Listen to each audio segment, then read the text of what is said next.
Cheikh Béthio Thioune retrouve donc sa cellule de la maison d'arrêt et de correction de Thiès. Le marabout a été entendu toute la journée sur le fond du dossier par le juge d'instruction. Il peut maintenant demander une mise en liberté provisoire. Chérif Dia, bonsoir. De lourdes charges pèsent sur Cheikh Béthio Thioune, n'est-ce pas?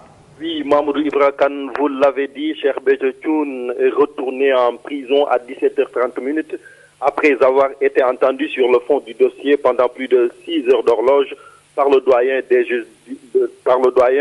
juges d'instruction, le doyen qu'il avait inculpé, depuis qu'il a été inculpé puis placé sous mandat de dépôt le 26 avril dernier. Le guide des Thiantakoun venait de faire pour la première fois face à Abdoulaye Alassane Thioune. Il faut dire qu'à sa sortie, le Cheikh s'est offert un show devant les journalistes et ses talibés venus un peu nombreux l'applaudir. Un de ses avocats, Maître Ousmane Seye, a déclaré que Cheikh Béthio Thioune a profité de son face-à-face avec le juge pour éclaircir toutes les zones d'ombre qui entourent le dossier.